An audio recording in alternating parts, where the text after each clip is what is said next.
본문 말씀 보시면 이제 제목이 참 좋지 않습니까? 나는 선한 목자다 하는 이 말씀을 우리가 들을 때 얼마나 우리의 상상력이 발동되는지 몰라요. 저 푸른 초원 위에 그림 같은 집을 짓고 그 앞에는 점점이 하얀 양들이 떠다니는 모습을 우리가 상상할지 모릅니다.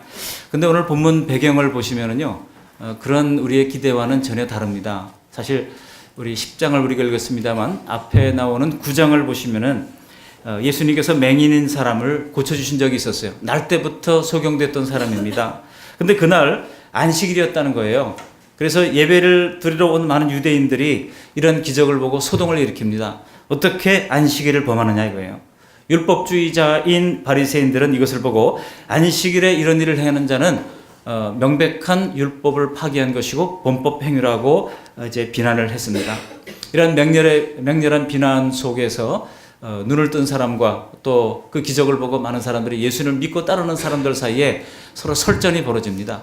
어떤 사람들은 이걸 보니까 예수님이 이제 율법을 어기는 걸 보니까 귀신 들린 것이 틀림없다라고 주장하는 사람들이 있는가 하면, 또 어떤 사람들은 그럴 리가 있는가, 그가 만일 메시아가 아니라면 어떻게 소경을 날 때부터 소경됐던 사람을 눈을 뜨게 할 수 있겠는가 하면서 이제 일들을 서로 설전을 벌이는 일들이 일어나게 된 거예요.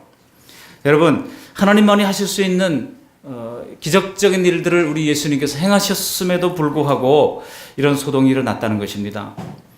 아무리 하나님이 옳은 일을 하셔도 자기 신념과 자기 이익을 위해서라면 사람들은 언제나 이렇게 비뚤어지게 모든 것을 보는 그런 것이 인간이라고 하는 것이죠. 그러니 우리 예수님의 사역이 얼마나 힘들었을까? 사실 요즘 목회사역하기도 힘들잖아요. 우리 성도님들이 고분고분 잘 순종하며 따라오는 사람이 어디 있습니까? 다들 자기만의 그 방식이 있고 자기만의 길이 있고 그렇잖아요. 근데 적어도 예수님 당시에 이 사람들하고는 다른 것 같아요. 참 요즘 목회자들이 예수님보다는 훨씬 더 쉽겠다 이런 생각이 듭니다.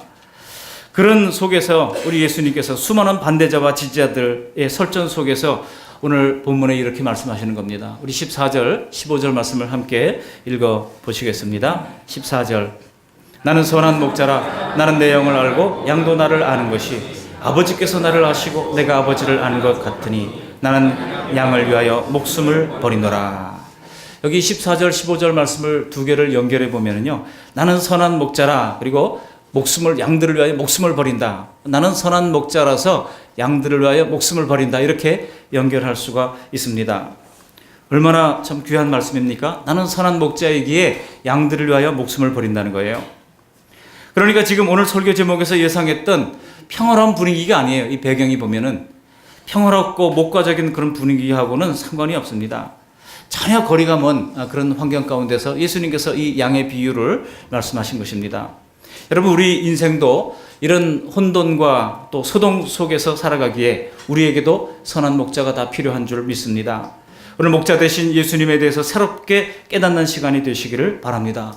오늘 말씀을 통해서 저는 세 가지 대지로 함께 은혜를 나누려고 합니다. 첫 번째는 이 악하고 약한 존재인 인간에 대해서 먼저 말씀을 드리겠습니다. 그리고 두 번째로는 우리 예수님이 어떤 분이신지, 선한 목자인데 그냥 선한 목자가 아니라 자기 목숨을 버리신 선한 목자인 것을 말씀드립니다.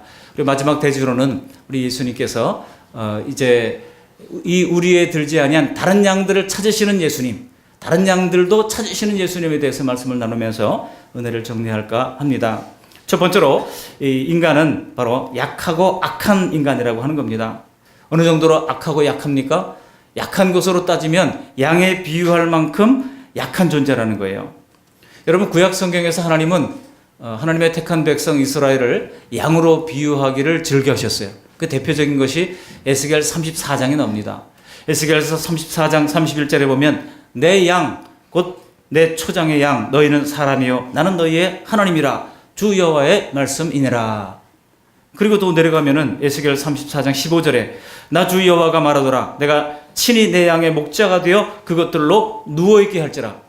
이 34장 15절 말씀 보면 얼마나 이 그림이 좋은지 몰라요. 누워있게 한대요. 하나님께서 뭐라고 말씀합니까? 내가 친히 내 양의 목자가 되어서 그것들로 누워있게 할지라. 여러분, 그림이 얼마나 좋습니까? 하나님이 친히 우리가 누워 자는데 보초서 주신다는 거 아니겠습니까? 하나님이 보초서 주시고 우리가 편안히 누워 자는 그 그림을 상상해 보십시오. 그런데요, 우리 양이 어떻게 약한 존재인지를 우리가 알 필요가 있습니다. 왜 하나님은 하나님의 택한 백성들을 비유하기를 그 수많은 동물들 중에서도 하필이면 양에 비유했을까? 역사적으로 우리나라 사람들은 양에 대한 것을 잘 몰랐어요. 소에 대한 것은 아마 잘 알았을 겁니다. 왜냐하면 옛날에 정직간이라고 그랬죠. 부엌을 정직간이라고 그랬는데, 정직간 한쪽은 부뚜막이 있고 또 솥이, 무쇠솥이 몇 개 걸려 있고, 뒤를 딱 돌아서면 거기 뭐가 있습니까? 소구유가 있잖아요. 그죠? 소구유가 있고. 그래서 큰 이제 가마솥에는 이 소 먹이를 삶아가지고 그것을 소구유에다가 얹어주고, 그러니까 그 부엌에서 소 얼굴을 맨날 보며 살았어요. 우리나라 사람들은 소가 익숙합니다. 원앙 소리 같은 영화가 그래서 나온 거 아니겠습니까? 근데 양에 대해서는 잘 몰라요. 근데 이 양이 얼마나 정말 고집이 센 동물인가 하면은요, 10여 년 전에 우리 선교사님 있는 인도네시아에 한번 방문했던 적이, 우리 대학생들을 이끌고 방문했던 적이 있었어요. 그랬는데 우리 선교사님이 자동차를 운전해서 시골길을 가다가 양떼 무리를 만났습니다. 근데 이제 아무리 빵빵거리고 막 이제 엔진을 막 그 가속 페달을 밟으면서 위협을 해도 이놈들이 도망갈 생각을 하지 않아요. 물론 열대 지역에 사는 이 개들도 그렇고 고양이도 그렇고 좀 행동이 굼뜨고 느리기는 마찬가지입니다. 근데 개들은요, 그래도 차들이 오면은 천천히 일어나서 절대로 이렇게 몸을 한국 개처럼 빠르게 빨리 움직이지 않아요. 천천히 일어나서 돌아서서 천천히 이제 갑니다. 그러면 좀 기다렸다가 가면 돼요. 양은 안 그래요. 이 양들은요, 올 때면 오라, 쳐볼 때면 쳐보라 하는 거예요. 빵빵대도 안 되고 뭐 어떻게 할 수가 없어요. 그래서 결국은 어떻게 했는지 아십니까? 그 좁은 길에서 차를 막 돌려가지고 다른 길로 그냥 갔어요. 그 길이 가장 빠른 길이겠다 하는 거죠. 이 양들은 그렇게 정말 그 목이 곧은 양들, 목이 곧은 백성들이라 그랬는데, 그런 것이 양의 모습이라고 하는 겁니다. 그러면서도 이 양들은요, 목자가 없으면 생존 자체가 불가능한 동물입니다. 그래서 결국은 이런 그 아둔한 동물 이 양이 예수님께서 이제 택한 백성들을 묘사하기에 딱 적합한 모습이었다는 것입니다. 기본적으로 양은요, 공격할 무기가 하나도 없잖아요. 여러분, 닭들도요, 병아리를 뭔가 솔개가 채가려고 한다거나 고양이가 채가려고 그럴 때 어떻습니까? 날개를 푸득거리면서 눈에 도끼를 품고 막 쪼아대잖아요. 근데 양들은 그런 모습이 전혀 없습니다. 그러면 그런 모습이 없으면 어떻게 되겠습니까? 가장 빠른 생존 방법은 이 36개 주랭랑을 잘 치는 겁니다. 잘 도망만 가도 살잖아요. 양은 도망갈 줄도 몰라요. 도망갈 줄도 모릅니다. 또 눈이 나빠가지고 멀리 볼 수도 없어요. 기껏해야 주변에 학자들에 따르면 한 10m 정도밖에 시야가 안 된다 그래요. 그러니까 여기서 저 끝까지 보이는 정도 외에는 그 밖에는 볼 수가 없다는 겁니다. 여러분, 이스라엘은 초원지대가 아니지 않습니까? 그래서 목자가 이 풀 있는 데를 찾아서 어디든지 이 양떼를 이끌고 가야만 합니다. 양들이 편안히 이 풀을 뜯고 있는 동안에 목자는 어디를 가야 됩니까? 어디 가면은 이 초지가 형성되어 있을까 하고 그것을 따라가면서 고민하고 연구를 하고 다음 행성지를 정해야 하는 것이죠. 그렇게 양떼를 이끌고 굶주려 죽지 않을 만한 시간 안에 다음 목초지를 찾아내야 하는 것이 이 목자의 고민입니다. 양들은 그것을 못하기 때문에 풀을 다 먹으면은 그냥 주변만을 맴돌다가 거기서 굶어 죽든지 아니면은 맹수의 먹잇감이 되고 마는 것입니다. 그러므로 여러분, 양이 스스로 먹이를 찾아서 생존할 수 있다고 하는 것은 불가능하다 할 수 있습니다. 또 외모도 그래요. 여러분, 다른 양들은, 다른 동물들은요, 스스로 자기를 꾸밀 줄 압니다. 고양이는 어떻게 해요? 고양이 세수를 하잖아요. 그죠? 고양이는 고양이 세수를 하고, 동물들도 어떻게 보면 그렇게 부리로, 새들도 보면 자기 몸을 관리하고 이렇게 하는지 몰라요. 근데 이 양은 목자가 씻겨주기 전까지는 전혀 씻지를 않습니다. 사람이 다가가서 씻어주기 전에는 눈곱 하나 떼지를 못하는 것이 이 양의 모습이라고 하는 것입니다. 여러분, 꽤 오랜 시간이 지났습니다만 2004년인가요? 그 뉴질랜드에서 슈렉이라고 하는 양 이야기가 한번 크게 뉴스에 떴던 적이 있어요. 슈렉 그러니까 무슨 애니메이션 영화 생각하시는데 그거 말고 이 슈렉이라고 하는 양이 매년 그 털을 깎이니까 그게 싫어가지고 주인의 농장에서 사라졌어요. 근데 울타리가 있으니까 어디 벗어나지는 못했을 텐데 아무리 찾아도 나타나지를 않는 겁니다. 놀랍게도 이 양이 2004년에 주인 앞에 떡하니 나타났어요. 예. 알고 보니까 그 주인의 농장 안에 있는 동굴 속에 6년 동안이나 숨어 살았어요. 왜냐하면은 그 밤에는 나와서 이제 풀 뜯어먹고 또 들어가 있고 뭐 이런 식으로 사는 것이죠. 양털 깎이는 게 싫어서. 여러분 털 깎기 대회를 하지 않습니까? 대회를 하다 보면 빨리 깎고 안전하게 깎고 깨끗하게 깎아야 이게 우승을 하잖아요. 그러다 보면은 빨리 깎으려고 하는 사람들이 가끔 보면 이제 이 양떼들이 깎을 때 깨끗하게 깎이는 게 아닙니다. 피도 막 나고 그래요. 이 깎는 기계가 막 잘못 건드려가지고. 그래서 그런 상처가 없어야 이제 챔피언이 될 수 있는 것이죠. 근데 그게 싫은 거예요, 양들은. 그게 싫으니까 도망가 숨어버리고 말았던 겁니다. 주인이 아무리 찾아도 못 찾다가 6년 만에 탁 나타났는데 그때가 2004년이에요. 근데 나타난 모습이 어떻습니까? 예, 완전히 이건 뭐 숲을 같은 그런 모습으로 나타난 거예요. 근데 그 몸무게를 재보니까 이 양털을 깎아가지고 무게를 재보니까요 42kg에 해당되는 무게가 나왔는데 이 성인 남성 20벌의 스웨터를 만들 수 있는 그런 분량이라고 그래요.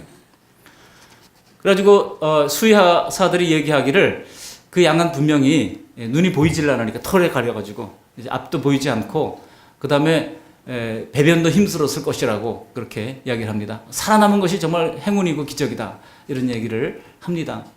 근데 그 양이 나왔을 때 이제 뉴질랜드 그 양털 깎기에서 이제 챔피언이 됐던 사람이 그 양털을 깎는데 뉴질랜드 전역에 생중계가 되는 그런 일이 있었죠. 그 스타 양이 됐습니다. 지금도 그 마을에 가면은 그 슈렉 양을 기념해가지고 기념품을 팔고 그렇게 털이 수북한 그런 그 인형들을 팔기도 하고 그런 것을 이제 볼 수가 있는데요. 여러분 양은 절대로 목자가 있어야 생존하는 동물입니다. 근데 오늘 주시는 주님의 말씀은 사람들도 목자가 있어야 생존한다는 거예요. 여러분 그런데 이 말씀은 오늘날 사람들이 얼마나 독립적으로 살아갑니까? 자립해서 자신 있게 사는 사람들의 생각하고는 많이 다르잖아요. 사실 사람이 얼마나 독립적인가 하면은요, 우리 아이들 키우는 부모님들 아실 거예요. 아이들이 숟가락질만 스스로 할 수 있으면 어떡합니까? 부모가 떠먹여주는 거 안 받으려고 그래요. 예. 뭐 반은 죄다 흘리면서도 자기가 먹어야 돼요. 그렇게 하는 것이 이 사람들의 모습이에요. 양말만 제 손으로 신어도 옷 입혀줄게 하면은 손을 뿌리치면서 자기가 하려고 하는 것이 항상 신발은 바꿔 신으면서도 그렇게 하는 게 이 독립적인 인간의 모습입니다. 그러다가 나중에 성장해서 사춘기가 되면 어떻습니까? 우주의 중심이 자기죠. 우주의 중심이 자기입니다. 그렇게 정말 이 독립적인 그런 그 기운을 뿜어대는 것이 아이들의 모습이지 않습니까? 여러분 그러나 그렇게 살다가 나이가 들고 50이 되고 60이 되고 70이 되고 80이 되면 어떻습니까? 사람들이 점점 황혼이 들어가면 다시 어린아이로 바뀌는 것을 보게 됩니다. 사람은 결코 혼자 자신을 가지고 자신을 지키면서 살 수 있는 그런 존재가 아닙니다. 우리가 목자가 필요 없는 존재인데 예수님께서 자신을 목자라고 비유하시고 우리를 양이라고 하셨겠습니까? 그럼 이상하잖아요. 선한 목자만이 양들이 살 수 있는 길을 알고 있습니다. 그래서 인간에게는 반드시 선한 목자가 필요한 것입니다. 한번 옆 사람에게 이렇게 한번 인사해 보시기 바랍니다. 나는 선한 목자가 필요합니다. 당신에게도 선한 목자가 필요합니다. 그렇습니다. 우리 예수님은 선한 목자입니다. 우리가 악함에도 불구하고 우리를 선한 길로 이끌어 주시는 선한 목자라고 하는 것입니다.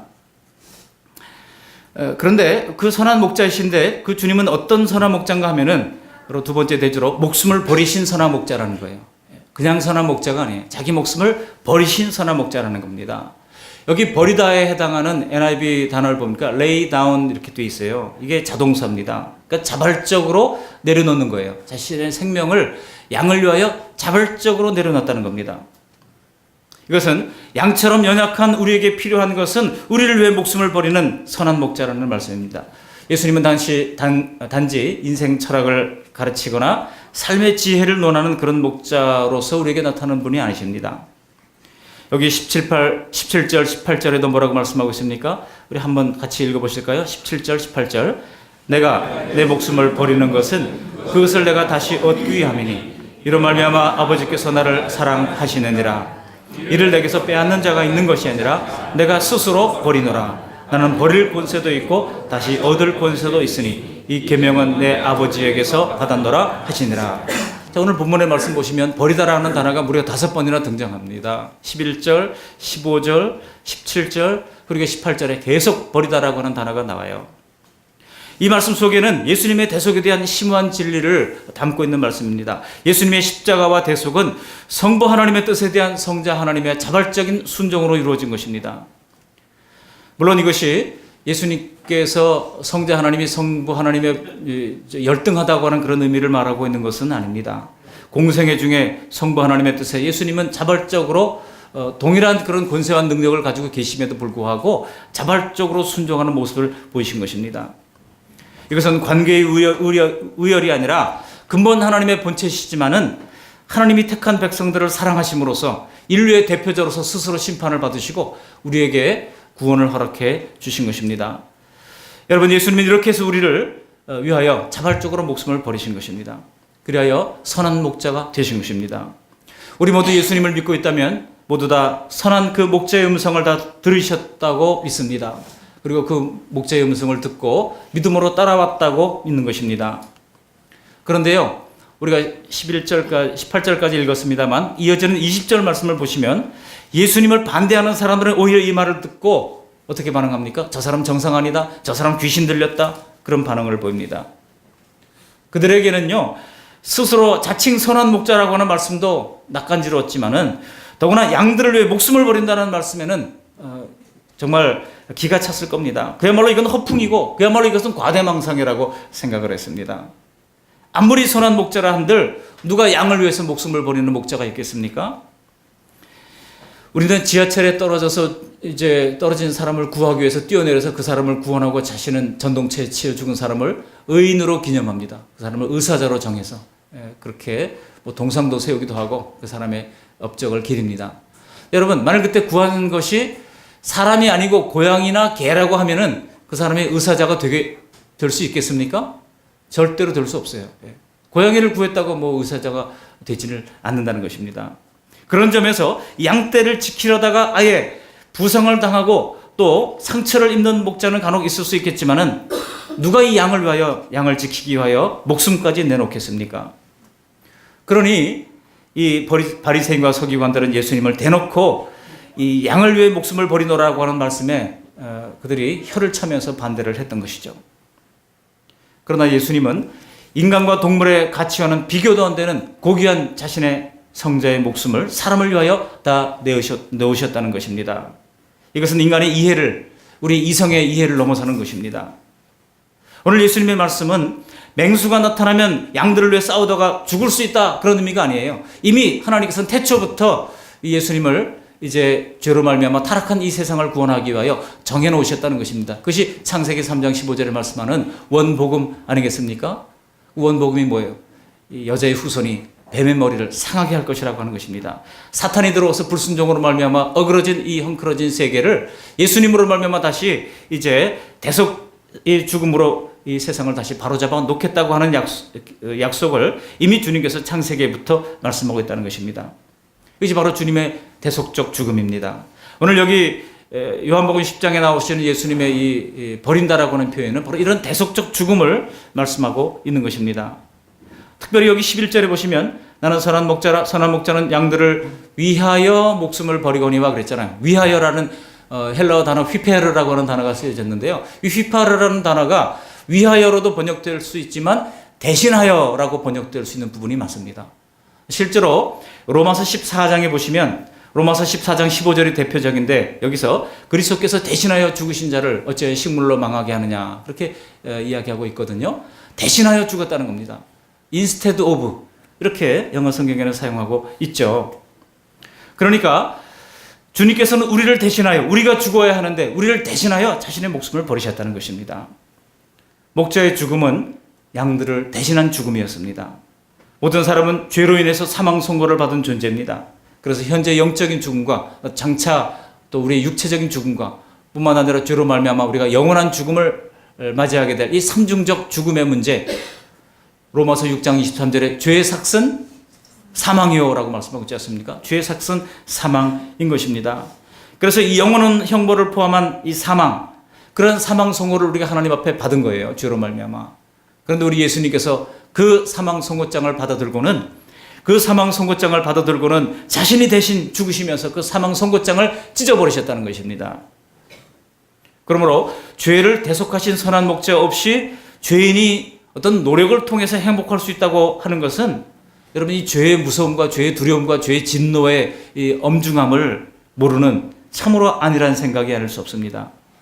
왜냐하면요, 죄는 사람의 안과 밖을 회복할 수 없는 불행과 고통으로 바꾸어 놓기 때문입니다. 겉으로는 사람이 양처럼 선해 보여도 그 속에는요, 다 깊이를 알 수 없는 그런 악함이 다 있는 것이죠. 여러분 혹시 이 말에 아니라고 반박할 분 계십니까?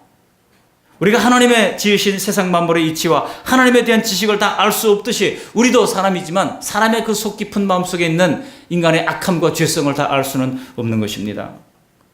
물론 우리는 하나님의 형상을 닮은 존재로 빚어졌어요. 그래서 신적인 성품을 우리가 부분적으로 닮았습니다. 그래서 모든 인간의 내면에는 우주의 중심이 바로 나라고 하는 그런 신의식이 남아 있습니다. 그래서 아무리 못난 사람이라 할지라도 자신을 우주의 중심으로 여기고 살아가잖아요. 그러나 이렇게 특별한 존재로 만들어진 인간이 타락했을 때는 반대로 얼마나 특별한 악과 파괴력을 가진 무서운 존재가 되는지 모릅니다. 사람은 겉으로는 정확히 알 수가 없습니다.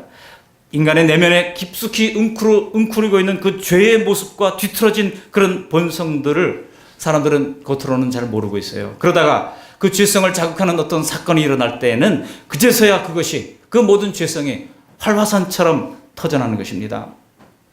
더 무서운 것은 인간의 이 바탕이 드러난 사건들이 여러분 매일 뉴스를 보면서 우리가 깜짝깜짝 놀라는 거예요. 마치 자기는 안 그런 것처럼 깜짝깜짝 놀라죠. 어떻게 이럴 수 있어? 자기도 언제든지 그런 환경이 들어오면 그럴 수 있는 그런 죄성이 있다고 하는 것을 깨닫지 못한다는 것입니다.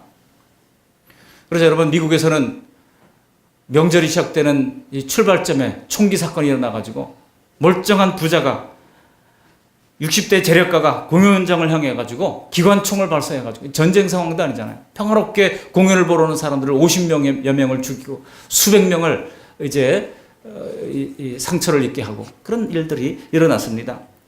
지금 시리아에서는요, 터전을 잃은 IS가 세계 곳곳으로 퍼져나가면서 곳곳에서 자살 폭탄 테러가 지금 계속해서 터져나오고 있습니다.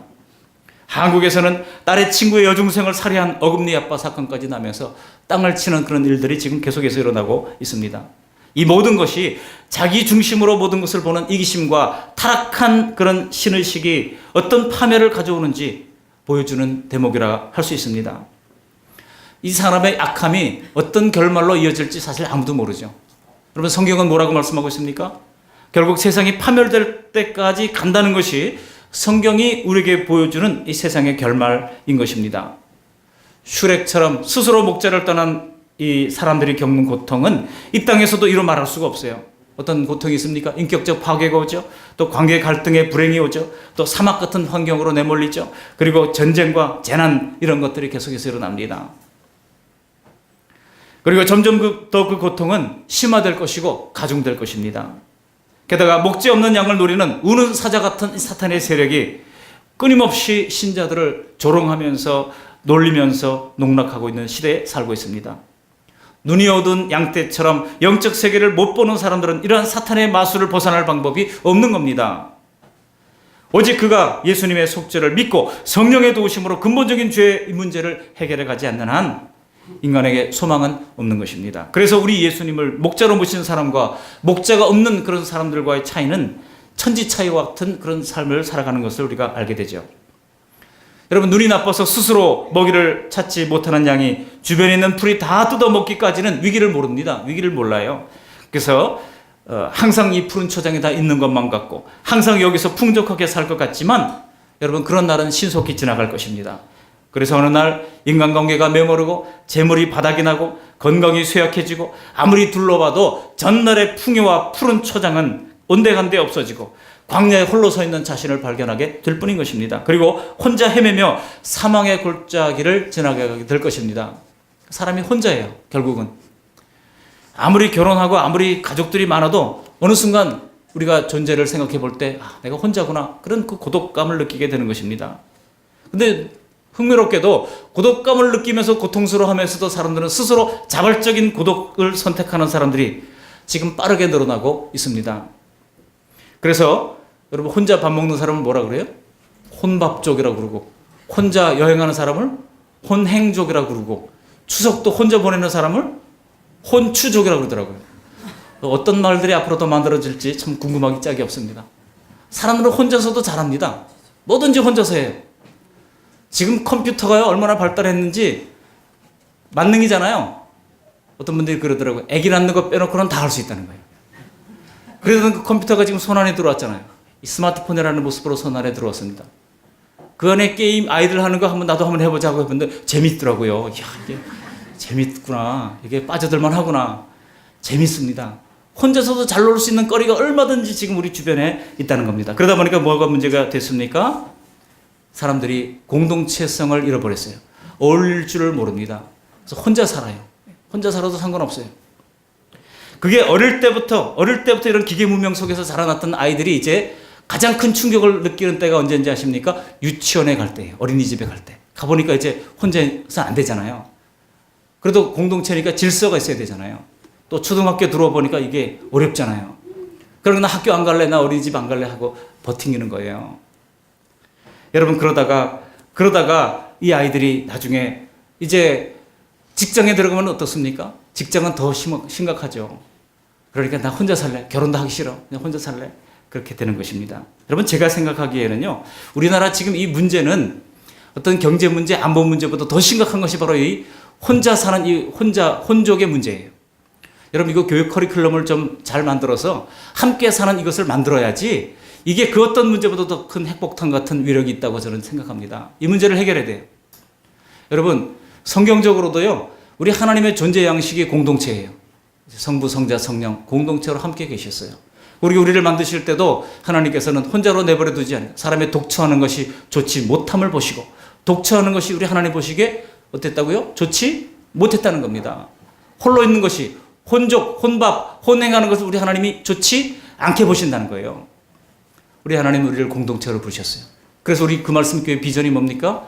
말씀에 세워진 건강한 공동체 교회입니다. 공동체. 함께 어울릴 수 있어야 하는 것입니다. 이렇게 혼족 타파 문제가 저는 그 어떤 문제보다도 중요한 우리 한국 교회뿐만 아니라 우리 대한민국의 미래를 결정짓는 중요한 요소라고 생각합니다. 지금 세계를 하나로 묶는 이런 유튜브라든지 또 뭡니까 또 페이스북이라든지 이런 것들로 말미암아 사람들이 서로 어디에 있든지 알래스카에 있는 사람하고도 우리 소통할 수 있어요. 그렇지만은 도리어 스스로를 고독 속으로 몰아넣는 사람들이 점점 늘어나고 있는 이 아이러니 속에서 사람들은 자기만의 세계에 갇혀서 내 인생 상관하지 말라라고 하면서 고독 속에서 살다가 고독 속에서 죽어가는 거예요. 그래서 여러분 고독 속에서 죽어가는 이 고독사 문제는 이제 더 이상 뉴스거리도 아니에요. 자기 방에서 혼자서 죽었는데 한 달 만에 발견됐다. 또 일주일 만에 발견됐다. 그런 것들은 아주 흔한 일이 되어버렸습니다. 오늘 주님의 음성을 듣고 여러분 이것이 진리구나. 이것이 내 목자의 음성이구나. 알아듣는 것이 우리 인간에게는 가장 큰 복인 줄 믿으시기 바랍니다. 우리 예수님은 나는 내 양을 알고 양도 나를 안다고 하셨습니다. 그래서 오늘 말씀을 들은 사람들이 두 갈래로 갈라졌던 거예요. 20절 이하에 한쪽은 예수님이 귀신 들렸다고 그러고 한쪽은 예수님이 하나님 보내신 증인이라고 그러고 사랑하는 성도님들 예수님의 말씀은 듣고 믿는 사람들이 바로 의의 길, 생명의 길로 들어서게 되는 것입니다. 먼저 말씀을 들어야 돼요. 그리고 그 말씀을 믿고 따라가야 됩니다. 그럴 때 안전한 길, 행복한 길로 걸어가게 되는 것입니다. 그럴 때 사나운 악의 세력으로부터 안전하게 우리가 보호받을 수 있고 이제 푸른 초장으로 인도함을 받을 수가 있는 것입니다. 우리가 온전히 예수님을 따르는 한 과거보다 나쁜 삶은 절대로 없습니다. 이것이 바로 예수 안에서 누리는 우리 궁극적인 낙관주의라고 할 수 있어요.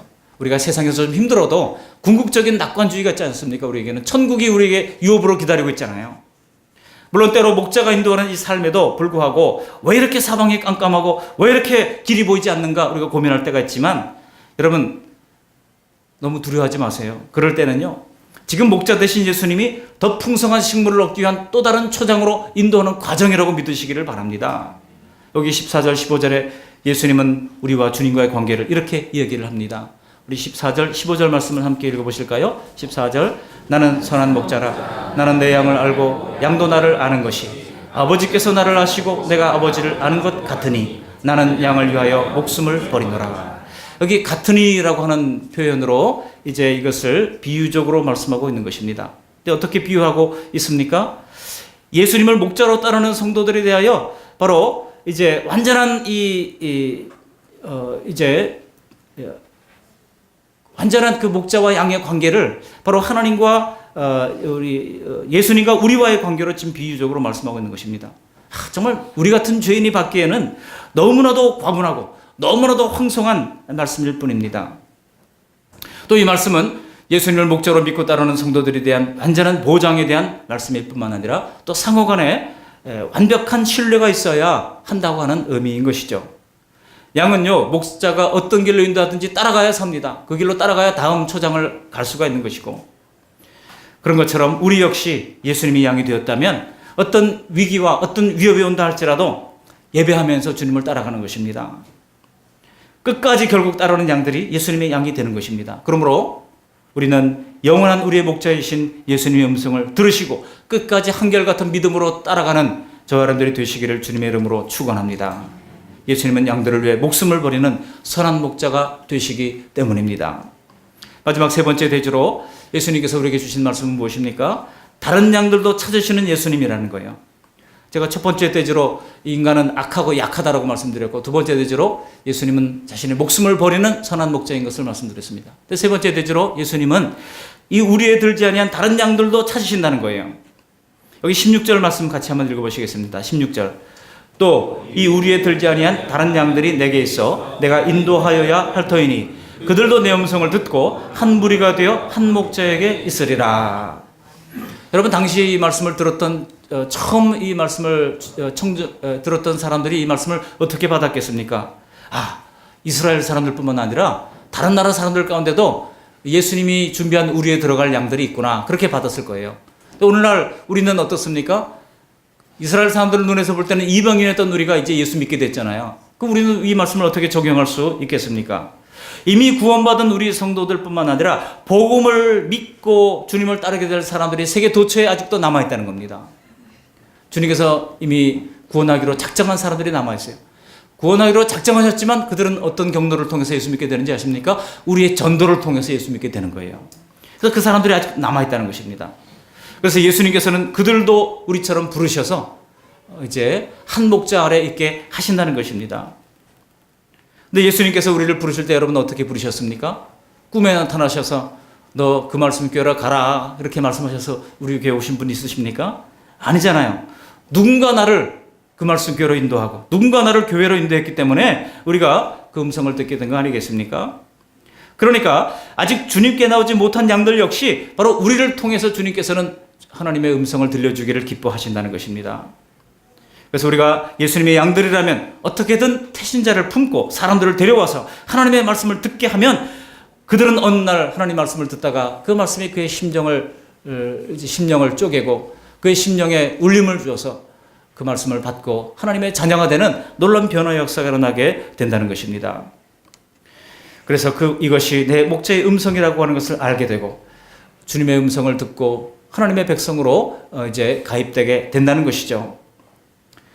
여러분, 어디서 오늘 같은 그런 예수님의 말씀을 들을 수 있겠습니까? 바로 하나님의 교회를 통해서 이 말씀을 듣는 것입니다. 오늘처럼 예수님이 나는 선한 목자라 양들을 위하여 목숨을 버리노라 이런 음성을 어디서 들을 수 있습니까? 하나님의 교회밖에 없는 것입니다. 그러므로 아직 양우리 안에 들어오지 못한 양들을 인도하는 것은 우리에게 맡겨주신 하나님의 영광스러운 사명이요, 우리 영광스러운 그런 목표와 비전입니다. 아직 목자를 만나지 못한 우리의 가족들이 있습니다. 우리의 친지들이 있습니다. 학교 동창들이 있고 또 직장 동료들이 있습니다. 그들을 그 위험하고 고독한 처지에 있음을 한번 생각해 보시면서 그들을 주님 앞에 데리고 와서 함께 이 공동체 안에 풍성한 삶으로 초대하는 저와 여러분들이 될 수 있기를 바랍니다. 다가오는 11월 12일 새가족 초청 예배, 우리 추수감사절로 지키지만은 영혼의 추수로 하나님 앞에 영광 돌려볼 수 있기를 바랍니다. 또 아주 훌륭한 우리 또 목사님을 우리가 초청을 해놓고 있습니다. 조영성 선교사님, 터키에서 30년 이상 선교사역을 하셨고 우리 총회 선교부 GMS가 파송한 2,552명의 선교사님 가운데 선교사의 수장이에요. 이 선교 총무로 사역하고 있는 분이십니다. 머리가 하얗게 새신 분입니다만은 개척교회 참 모시기에는 참 부담스러운 분이기도 하죠. 그렇지만은 기꺼이 작은 교회지만 오셔서 우리 초청 예배 말씀을 전해주기로 하셨습니다. 여러분 이 기회에 모두 다 초청하는 사람들이 될 수 있기를 바랍니다. 지금 보니까 이 초청 카드를 내신 분들이요, 지금 13명밖에 안 냈어요. 13명이 30명을 적어냈습니다. 아직 안 내신 분들은 가슴에 손을 얹고 회개하시고 빨리 내시기를 바랍니다. 기도하시면서 우리 주변의 이웃들, 가족들, 친구들, 동료들, 우리 골육 친척들을 이름 불러가면서 기도하시고 한 달 동안 찾아가고 방문하고 사랑으로 섬기면서 그들이 주님 앞에 돌아올 수 있도록 할 수 있기를 바랍니다. 물론 계속 기도해오던 친구와 동료들을 예수님께 인도하는 것은 우리가 그동안 해봤지만은요, 결코 쉬운 일이 아니잖아요. 웬만한 희생과 섬김과 또 우리 행실로 인정받지 못하면 사람들을 주님 앞으로 이끌어 온다고 하는 것은 결코 쉬운 일이 아니에요. 그들은 얘기합니다. 당신이 예수 믿는 그 삶이 뭔지를 한번 보여줘라. 그러면 내가 당신이 주인으로 섬기는 그분을 내가 믿겠다. 그런 거 아니겠습니까? 전도가 잘 되지 않고 힘들다고 하는 것을 우리가 다 경험했고 또 그러다가 우리가 상처도 받았던 경험들이 있습니다. 그러나 우리가 예수님의 계명을 지키려고 항상 힘쓰듯이 전도에 대한 이 명령도 지키기 위하여 노력하며 살아야 마땅한 것입니다. 그러므로 우리가 전도 대상자를 정하고 성령께서 이분들의 영혼에 울림 주시기를 기도하면서 또 우리의 섬김이 이분의 마음을 열기를 감동하기를 기도하면서 믿고 기도하는 가운데 준비하셨다가 11월 12일 이분들을 다 초청해서 이분들이 예수님을 인격적으로 만나는 역사가 일어나게 되시기를 주님의 이름으로 축원합니다. 아직 우리에 들지 아니한 다른 양들을 찾으시는 것은 주님의 명백한 뜻이기 때문입니다. 말씀을 정리합니다. 우리는 다 주님의 양들이 되어서 주님을 따르고 있는 줄 믿습니다. 그렇다면 목자 되신 예수님을 따르는 삶은 구체적으로 무엇을 말하는 것일까요? 우리의 죄성을 알고 날마다 인간의 연약함을 알고 인간의 한계를 날마다 인식하며 살아가라는 것입니다.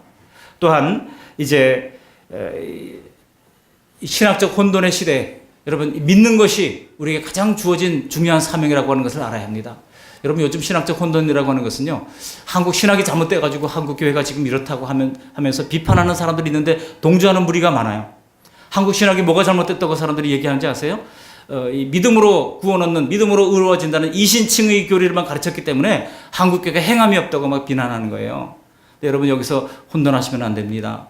우리가 구원은 절대로 우리 행동으로 얻을 수 있는 게 아니에요. 우리의 행동으로, 우리 그 알량한 노력으로 구원을 얻을 수 있을 만큼 이 구원이 값없는 것이 아닙니다. 인간이 도저히 할 수 없기 때문에 예수님께서 대신 값을 치르시고 우리에게 구원을 선물로 주시기로 작정하신 거예요. 누구에게 주십니까? 이 사실을 믿는 사람에게 거저 주시는 것이 바로 우리에게 주신 하나님의 은사인 것입니다. 그것이 성경에는 프리 기프트라고 되어 있어요. 거저 그냥 공짜로 주어지는 선물이라고 하는 겁니다. 믿는 자들에게 주시는 선물이에요. 그럼 행함은 뭡니까? 우리 질문이 그거잖아요. 행함은 뭡니까? 여러분 행함은 동전의 양면과 같은 것입니다. 그 은혜에 감격해서, 그 거저 주신 은혜에 감격해서 내가 어떻게 주님을 따르는 사람으로서 함부로 살 수 있겠는가? 그래서 성경이 말씀하시는 말씀을 따라 선한 이 목자의 인도를 받으면서 열심히 살아가려고 하는 그런 모습 속에서 우리 인격 속에 예수의 형상이 나타나고 예수의 향기가 드러나게 되는 것이 행함이라고 하는 가치인 것입니다. 이것을 혼돈하면 안 돼요.